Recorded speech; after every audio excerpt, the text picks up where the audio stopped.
ನಾನು ದಯಾನಂದ ಸ್ವಾಮೀಜಿ, ಅಧ್ಯಕ್ಷರು, ವಿಶ್ವ ಪ್ರಾಣಿ ಕಲ್ಯಾಣ ಮಂಡಳಿ, ಪಶು ಪ್ರಾಣಿ ಬಲಿ ನಿರ್ಮೂಲನಾ ಜಾಗೃತಿ ಮಹಾಸಂಘ ಮತ್ತು ಬಸವ ಧರ್ಮ ಜ್ಞಾನಪೀಠ. ಬಂಧುಗಳೇ, ಇವತ್ತಿನ ಮುಖ್ಯ ವಿಷಯ ತಮಗೀಗಾಗಲೇ ಗೊತ್ತಿರೋ ಹಾಗೆ ಬಾಗಲಕೋಟೆ ಜಿಲ್ಲೆಯ ಇಳಕಲ್ ತಾಲೂಕಿನ ಗುಗ್ಗಲಮರಿಯಲ್ಲಿ ದುರ್ಗಾದೇವಿ ಜಾತ್ರೆ ಆರಂಭ ಆಗಿದೆ. ಮುಖ್ಯವಾಗಿ ನಾಳೆ ಮತ್ತು ನಾಡಿದ್ದು ಕೂಡ ಜೋರಾಗಿ ನಡೀತಕ್ಕಂಥ ಕಾರ್ಯಕ್ರಮ ಇದು ಸಾಮಾನ್ಯವಾಗಿ 3 ವರ್ಷಕ್ಕೊಮ್ಮೆ ನಡೀತಕ್ಕಂಥ ಜಾತ್ರೆ. ಈ ಹಿಂದಿನ ಜಾತ್ರೆಯಲ್ಲಿ ತಾವೆಲ್ಲರೂ ಕೂಡ ನಮ್ಗೆ ಸಹಕಾರ ಕೊಟ್ಟಿದ್ವಿ. ನಮ್ಮ ಪೊಲೀಸ್ ಇಲಾಖೆ, ಜಿಲ್ಲಾಡಳಿತ, ತಾಲೂಕು ಆಡಳಿತ ಭಾಳ ಪ್ರಯತ್ನ ಮಾಡಿ ಹೋದ ಸಾರಿ ಒಂದು ಸಾಕಷ್ಟು ಮಟ್ಟಿಗೆ ಯಶಸ್ಸನ್ನು ಗಳಿಸಿತ್ತು. ಈ ಸಾರಿ ಕೂಡ ವಿಶ್ವ ಪ್ರಾಣಿ ಕಲ್ಯಾಣ ಮಂಡಳಿ ರಾಜ್ಯ ಹೈಕೋರ್ಟ್ನ ಮೊರೆ ಹೊಕ್ಕಾಗ ರಾಜ್ಯ ಹೈಕೋರ್ಟು ಕರ್ನಾಟಕ ಸರ್ಕಾರಕ್ಕೆ ಒಂದು ಆದೇಶವನ್ನು ಕೊಡ್ತು. ಆ ಆದೇಶದ ಪ್ರಕಾರ ರಾಜ್ಯದ ಎಲ್ಲ ಜಿಲ್ಲೆಗಳ ಜಿಲ್ಲಾಧಿಕಾರಿಗಳು ಮತ್ತು ಜಿಲ್ಲಾ ಪೊಲೀಸ್ ವರಿಷ್ಠಾಧಿಕಾರಿಗಳ ನೇತೃತ್ವದಲ್ಲಿ ಆಯಾ ಜಿಲ್ಲೆಗಳಲ್ಲಿ ಎಲ್ಲೆಲ್ಲಿ ಪ್ರಾಣಿ ಬಲಿಯಾಗ್ತದೆ ಆ ಪ್ರಾಣಿ ಬಲಿಯನ್ನು ತಡಿತಕ್ಕಂತಹ ವ್ಯವಸ್ಥಿತವಾದ ಪರಿಣಾಮಕಾರಿಯಾದ ಕ್ರಮಗಳನ್ನು ಕೈಗೊಳ್ಳಬೇಕು. ಅದರಲ್ಲಿ ಮುಖ್ಯವಾಗಿ ಜನರ ಮನವೊಲಿಸ್ತಕ್ಕಂಥ ಕಾರ್ಯಕ್ರಮವನ್ನು ಕೂಡ ಕೈಗೊಳ್ಳಬೇಕು, ಅವೇರ್ನೆಸ್ ಕ್ಯಾಂಪ್ಸ್ ಅಂತೇಳಿ. ಯಾಕೆಂದರೆ ಇದು ಶತಶತಮಾನಗಳಿಂದ ಅವ್ರಿಗೆ ಒಂದು ರೀತಿಯಲ್ಲಿ ಮೌಢ್ಯದ ಬಲೆಗೆ ಸಿಕ್ಕಾಕೊಂಡ್ಬಿಟ್ಟಿದ್ದಾರೆ.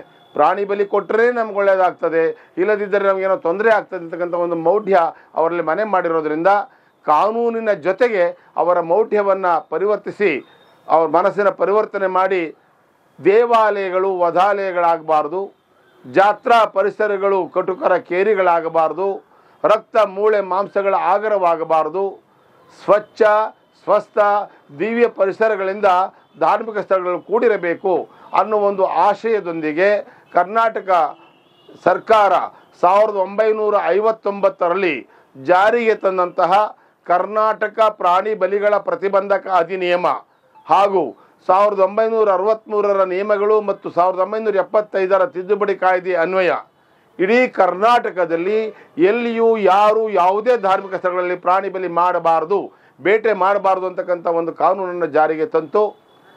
ಆ ಕಾನೂನಿನ ಪ್ರಕಾರ ಈ ಕರ್ನಾಟಕ ಸಂಪೂರ್ಣ ಪ್ರಾಣಿ ಬಲಿ ಮುಕ್ತ ರಾಜ್ಯ. ಅದು ಹಿಂದೂಗಳಿರ್ಬೋದು, ಮುಸ್ಲಿಂ ಇರ್ಬೋದು, ಕ್ರಿಶ್ಚಿಯನ್ ಇರ್ಬೋದು, ಯಾವುದೇ ಧಾರ್ಮಿಕ ಸ್ಥಳಗಳು, ದೇವಾಲಯ, ಮಠ, ಮಂದಿರ್, ಮಸ್ಜಿದ್, ದರ್ಗಾ, ಉರಸ್ ಎಲ್ಲಿ ಕೂಡ ಯಾವುದೇ ಜೀವಹಿಂಸೆ ಆಗಬಾರ್ದು ಅಂತಕ್ಕಂಥ ಒಂದು ಕಟ್ಟುನಿಟ್ಟಿನ ಆ ಕಾನೂನನ್ನು ಜಾರಿಗೆ ತಂತು. ಈ ಕಾನೂನನ್ನು ಸ್ಟ್ರಿಕ್ಟಾಗಿ ಫಾಲೋ ಮಾಡಿ ಅಂತೇಳಿ ರಾಜ್ಯ ಸರ್ಕಾರಕ್ಕೆ, ಮುಖ್ಯ ಕಾರ್ಯದರ್ಶಿಗಳಿಗೆ, ಗೃಹ ಕಾರ್ಯದರ್ಶಿಗಳಿಗೆ ಮತ್ತು ಎಲ್ಲ ಜಿಲ್ಲೆಗಳ DC, SP ಅವರಿಗೆ ಹಾಗೂ ವಿಶೇಷವಾಗಿ ಜ್ಯೂರಿಸ್ಡಿಕ್ಷನ್ ಪೊಲೀಸ್ ಸ್ಟೇಷನ್ ಸಂಬಂಧಪಟ್ಟಂಥ ಠಾಣಾಧಿಕಾರಿಗಳಿಗೆ ವಿಶೇಷ ಒಂದು ಆದೇಶವನ್ನು ಹೊರಡಿಸಿದೆ. ಆ ಹಿನ್ನೆಲೆಯಲ್ಲಿ ಈಗಾಗಲೇ ಬಾಗಲಕೋಟೆ ಜಿಲ್ಲಾಡಳಿತ ಪ್ರಾಣಿ ಬಲಿ ತಡೆಯಲಿಕ್ಕೆ ಏನೇನು ಬೇಕು ಮುಂಜಾಗ್ರತಾ ಕ್ರಮಗಳನ್ನು ಮಾನನೀಯ ಜಿಲ್ಲಾಧಿಕಾರಿಗಳ ನೇತೃತ್ವದಲ್ಲಿ, SP ಸಾಹೇಬರವರ ಮಾರ್ಗದರ್ಶನದಲ್ಲಿ, ಹುನಗುಂದದ DYSP ಸಾಹೇಬರವರ ಮಾರ್ಗದರ್ಶನದಲ್ಲಿ ಇಲ್ಲಿ ತಹಸೀಲ್ದಾರ್, CPI, PSI ಸಾಹೇಬರುಗಳು ಕ್ರಮ ಕೈಗೊಂಡಿದ್ದಾರೆ. ನಾವು ಅದ್ರ ಬಗ್ಗೆ ಏನಂತ ಡೀಟೇಲ್ ಅವ್ರು ಕೊಡ್ತಾರೆ, ಏನೇನು ಮಾಡಿದ್ದಾರೆ ಅಂಥೇಳಿ.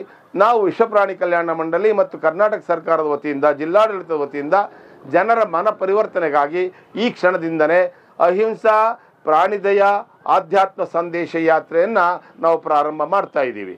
ಈ ಅಹಿಂಸಾ ಪ್ರಾಣಿದಯ ಆಧ್ಯಾತ್ಮ ಸಂದೇಶ ಯಾತ್ರೆಗೆ ನಮ್ಮ ತಹಸೀಲ್ದಾರ್ ಸಾಹೇಬರು ಇರಬೇಕಾಗಿತ್ತು. ಅವರು ಅನಿವಾರ್ಯ ಕಾರಣಗಳಿಂದ ಬೇರೆ ಕಾರ್ಯಕ್ರಮಕ್ಕೆ ಹೋಗಿರೋ ಕಾರಣಕ್ಕೋಸ್ಕರ ಇವತ್ತು ನಮ್ಮ ತಹಸೀಲ್ದಾರ್ ಆಫೀಸಿನ ಅಧಿಕಾರಿಗಳು ಬಂದಿದ್ದಾರೆ ಮತ್ತು ನಮ್ಮ PSI ಸಾಹೇಬರು ಬಂದಿದ್ದಾರೆ, ನಮ್ಮ ಗುಳೇದಗುಡ್ಡದ ಸಾಹೇಬರು ಕೂಡ ಬಂದಿದ್ದಾರೆ. ಅವರಿಗೆಲ್ಲ ಅನುಭವ ಆಗಿದೆ. ಈಗ ಅಲ್ಲಿ ಮಂಗಳಾದೇವಿ ಅಂತ ಜಾತ್ರೆ ದೊಡ್ಡ ಹೋರಾಟ, ಅದು ಪ್ರಾಣಿ ಬಲಿ ತಡೆಯುವ ವಿಷಯದಲ್ಲಿ ಅಲ್ಲೆಲ್ಲ ಕೆಲಸ ಮಾಡಿದ್ದಾರೆ.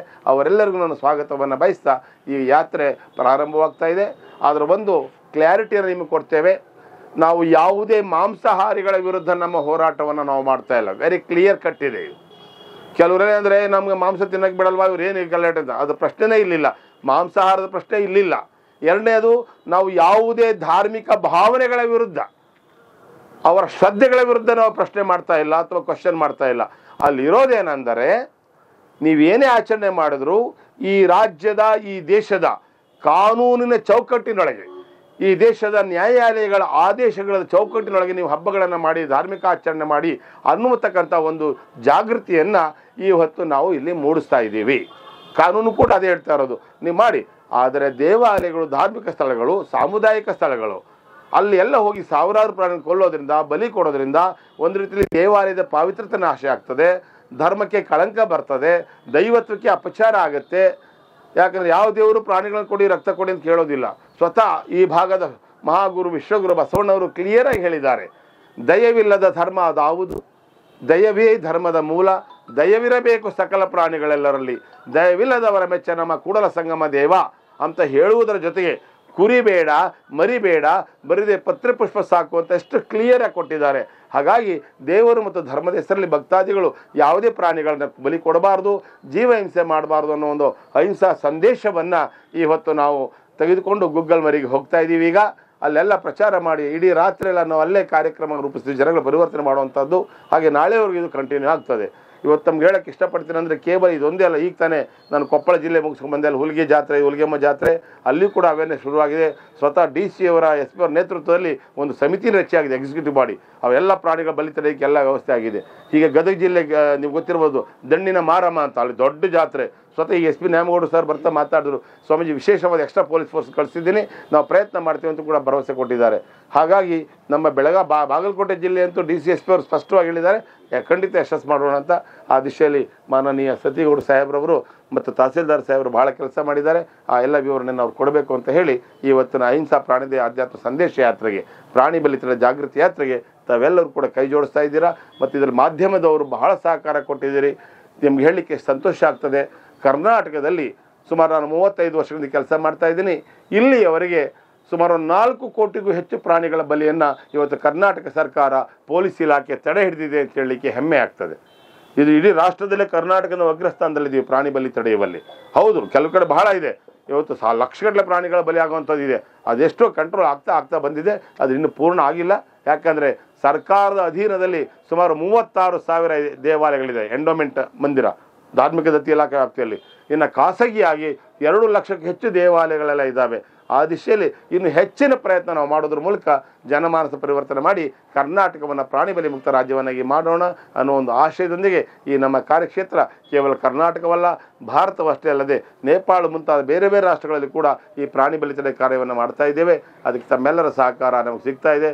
ಮತ್ತೊಮ್ಮೆ ಮಾಧ್ಯಮ ವೃತ್ತ ಬಂಧುಗಳಿಗೆ ನಾನು ವಿನಂತಿ ಸಲ್ಲಿಸ್ತಾ, ನಿಮ್ಮ ಸಹಕಾರ ಬೇಕು.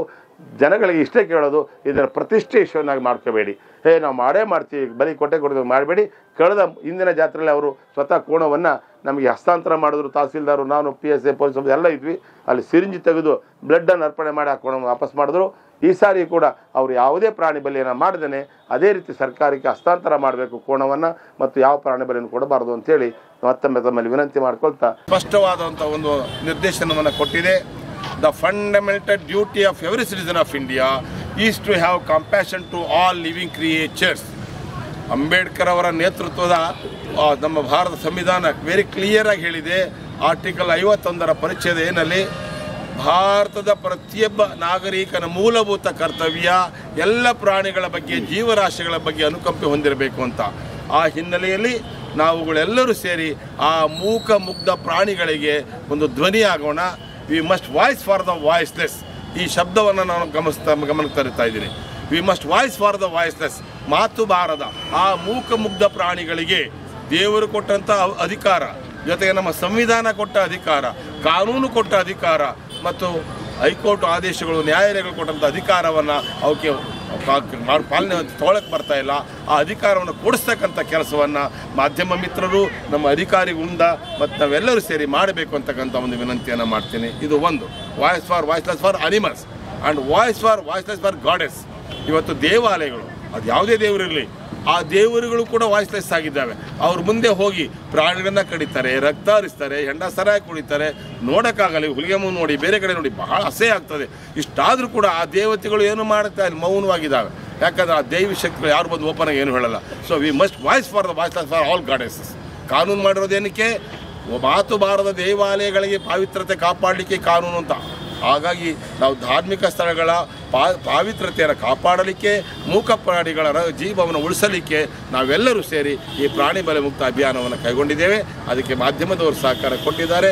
ಗದಗ ಜಿಲ್ಲೆ ಬೊಮ್ಮಸಾಗರದಲ್ಲಿ ಸುಮಾರು 10ರಿಂದ 11 ಸಾವಿರ ಕೋಣಗಳೇನು ಬಲಿ ಆಗ್ತಾ ಇತ್ತು, 70ರಿಂದ 80 ಸಾವಿರ ಪ್ರಾಣಿಗಳ ಕಗ್ಗೊಲೆ ಆಗ್ತಾ ಇತ್ತು, ದೇವರ ಹೆಸರಲ್ಲಿ ಮರ್ಡರ್ ಆಗ್ತಾ ಇತ್ತು. ಅದನ್ನು ಮೊಟ್ಟ ಮೊದಲು ದನಿ ಎತ್ತಿ ನಿಂತಿದ್ದವರು ನಮ್ಮ ಮಾಧ್ಯಮ ಮಿತ್ರರು. ಹುಬ್ಬಳ್ಳಿ ಎಲ್ಲ ಹಿರಿಯ ಪತ್ರಕರ್ತರು ಎದ್ದು ತಮ್ಮ ಪ್ರಾಣಿ ಬಲಿ ತಡೆ ಆಂದೋಲನ ಕೈಗೊಂಡು ಸ್ವತಃ ಅವರೇ ಹೋರಾಟಕ್ಕೆ ಯುದ್ಧ ಮಾಡಿ ಆ ಕೋಣ ಬಲಿಗಳನ್ನು ನಿಲ್ಲಿಸಿದ್ರು. ಅದು ಇತಿಹಾಸ. ಹಾಗಾಗಿ ಅಂದಿನಿಂದ ಈ ಪ್ರಾಣಿ ಬಲಿ ತಡೆ ಆಂದೋಲನ ಸ್ಟಾರ್ಟ್ ಆಗಿದೆ. ಎಲ್ಲ ಕಡೆ ಮಾಧ್ಯಮದವರು ಸಹಕಾರ ಕೊಡ್ತಾ ಇದ್ದಾರೆ. ಮತ್ತೊಮ್ಮೆ ಮಾಧ್ಯಮದವರಿಗೆ ವಂದನೆ ಸಲ್ಲಿಸಿ ನಮ್ಮ ಪ್ರಾಣಿ ಬಲಿ ತಡೆ ಜಾಗೃತಿ ಅಭಿಯಾನ ಈಗ ಮತ್ತೆ ಗುಗ್ಗಲ್ ಮರಿ ಕಡೆ ಪ್ರಯಾಣ ಬೆಳೆಸ್ತಾ ಇದೆ. ಸರ್ವರಿಗೂ ಶರಣ. ಅವರು ನಿಮಗೆ ಸವಿವರವಾಗಿ ಹೇಳಿದ ಹಾಗೆ ಗುಗ್ಗಲ್ ಮರಿ ದುರ್ಗಾದೇವಿ ಜಾತ್ರೆ ನಿಮಿತ್ತವಾಗಿ ಅಲ್ಲಿ ಪ್ರಾಣಿ ಬಲಿ ಆಗದೇ ಇರುವಂತೆ ಜಿಲ್ಲಾಡಳಿತದ ಮುಖಾಂತರ ನಮ್ಮ SP ಸಾಹೇಬರು ಮತ್ತು DC ಸಾಹೇಬರ ಮಾರ್ಗದರ್ಶನ ಮೇರೆಗೆ ಸುಮಾರು 2 ದಿನದ ಹಿಂದ್ಗಡೆ ನಾವಿರ್ಬೋದು, ತಹಸೀಲ್ದಾರ್ ಸಾಹೇಬ್ರು ಇರ್ಬೋದು, ಹೋಗಿ ಊರಿನ ಹಿರಿಯರ ಸಮ್ಮುಖದಲ್ಲಿ ಮತ್ತು ದೇವಸ್ಥಾನದ ಆಡಳಿತ ಮಂಡಳಿ ಮುಂದೆ ನಾವೊಂದು ಮೀಟಿಂಗ್ ಮಾಡಿ ಈ ಥರ ಯಾವುದೇ ರೀತಿ ಆಗಬಾರ್ದಂತೇಳಿ ನಾವು ಈಗ ಆಲ್ರೆಡಿ ಅವರಿಗೆ ಒಂದು ಶಾಂತಿ ಸಭೆನೂ ಮಾಡಿದ್ದೀವಿ. ಅದ್ರ ಜೊತೆಗೆ ಎಚ್ಚರಿಕೆನೂ ಕೂಡ ಕೊಟ್ಟಿದ್ದೀವಿ. ಇದಲ್ಲದೆ ಹೋದ ಜಾತ್ರೆಯಲ್ಲಿ ಮಾನ್ಯ ಸ್ವಾಮೀಜಿಯವರ ಮುಖಾಂತರ ಏನು ಕೋಣವನ್ನು ಇವರಿಗೆ ಹಸ್ತಾಂತರ ಮಾಡಿ ಏನು ಸಿರಿಂಜ್ ಮುಖಾಂತರ ತೆಗೆದು ಅದನ್ನು ದೇವಸ್ಥಾನಕ್ಕೆ ಅರ್ಪಣೆ ಮಾಡ್ತಾರಲ್ಲ, ಅಷ್ಟು ಬಿಟ್ಟು ನಾವು ಮತ್ತೇನು ಮಾಡೋಂಗಿಲ್ಲ ಅಂತೇಳಿ ಈಗ ಆಲ್ರೆಡಿ ಅವರು ಮಾತು ಕೊಟ್ಟಾರ. ಅದೇ ಪ್ರಕಾರ ಆಗತೈತೆ ಅಂತೇಳಿ ಒಂದು ವಿಶ್ವಾಸ ಐತಿ. ಮತ್ತು ಅದನ್ನು ಬಿಟ್ಟು ಜಾಸ್ತಿ ಮಾಡ್ಲಿಕ್ಕೆ ನಾವು ಬಿಡಂಗಿಲ್ಲ. ಅದನ್ನು ಮೀರಿ ಕಾನೂನು ಚೌಕಟ್ಟು ಬಿಟ್ಟು ಏನಾರ ಹೊರಗಡೆ ಹೊರಟಿತ್ತಂದ್ರೆ ಅದ್ರ ಮೇಲೆ ಕ್ರಮ ಜರುಗಿಸೋ ಕೆಲಸ ನಾವು ಖಂಡಿತ ಮಾಡ್ತೀವಿ. ಇನ್ನಷ್ಟು ಅಪ್ಡೇಟ್ಗಳಿಗಾಗಿ ಫಾಲೋ ಮಾಡಿ ವಿಜಯ ಧ್ವನಿ ನ್ಯೂಸ್.